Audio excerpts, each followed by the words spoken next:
Recently, tons of misinformation has been circling regarding the new Take-Two TOS re-up in Borderlands games. This stuff has gone viral and thousands of people are buying into the misinformation without doing any real research into the matter. So I'm making this video to clear up a bunch of confusion on the topic and put everyone's mind at ease. Firstly, the biggest question, does Borderlands contain spyware? The answer is no. There is no spyware in Borderlands.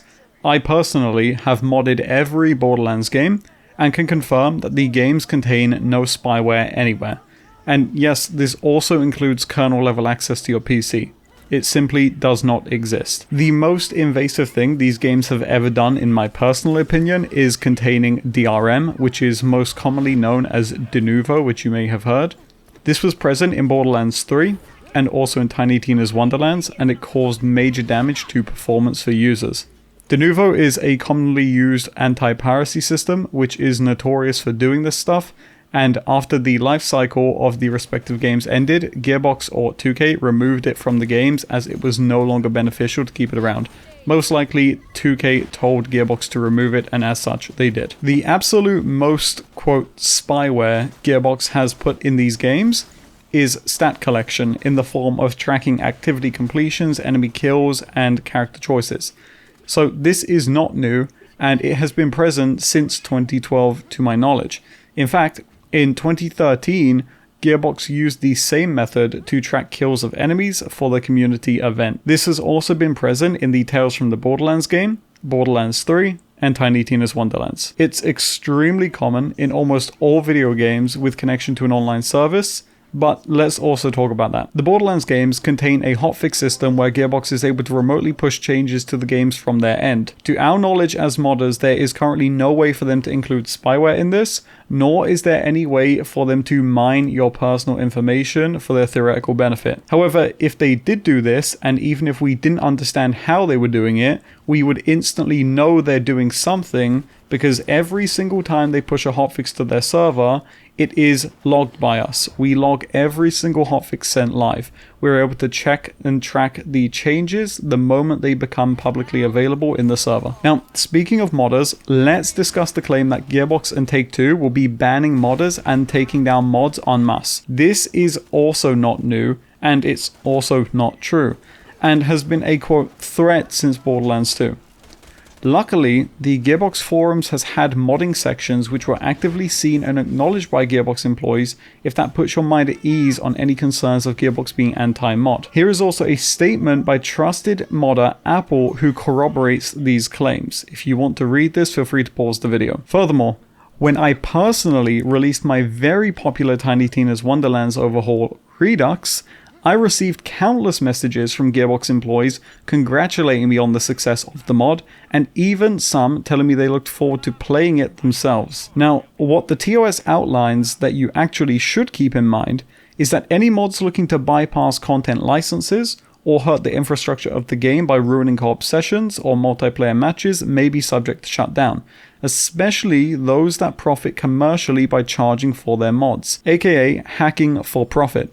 Hacking and modding are two very, very different things, and while modders do have the ability to encroach on these warnings if they desire, it has notably rarely happened in the past, and to my knowledge actually never happened in the past, even when mods exploited drop rates in Borderlands 3 and brought back unobtainable items against the wishes of Gearbox. No takedowns were issued, and no cease and desist were sent. Now, let's talk about the TOS itself being new. This is a re-up from Take-Two to encapsulate everything they need legally to protect themselves and their IPs in the event that they need to take something to court. It now needs to be applied to the Borderlands games due to the recent acquisition. This is not developer controlled, it's a publisher requirement. Now, to corroborate this, here's a statement from a 2K employee who I'll keep anonymous, though still, think for yourself and make your own mind up on how you want to feel about this. But let's continue. In 2018, the same terms were listed as per Borderlands.com, and reading the TOS, you'll find the same terms people are freaking out about today, claiming they're new, with far less explanation on what they actually mean. For the sake of this video, let's point out the very scary detail that has always been present that people are just now concerned about. Let's talk about the UGC, also known as mods or user-created content.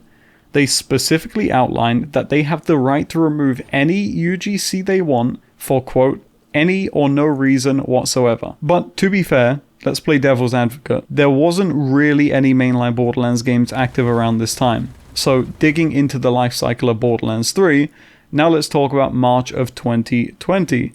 By this point, Take-Two did update their TOS yet again with far more explanation, but this time it sounded a whole lot scarier. In fact, in this TOS, they explicitly outlined that they have the right to reveal your personal information without any notice. Read that again. They have the right to reveal personal information without any notice. Pretty scary, right?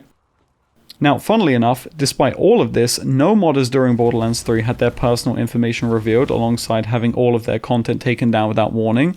This is because back then we had far less of an influx of creators spreading misinformation. Now, of course, you may be tempted to point to takedowns on people such as Submatter, but it's important to mention in those cases, Submatter was mass leaking private confidential information from the company without permission.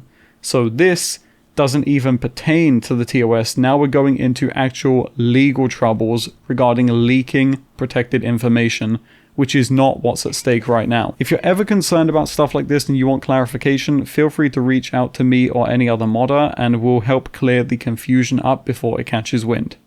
Hopefully this video helps out, stay wary, and I'll check you next time.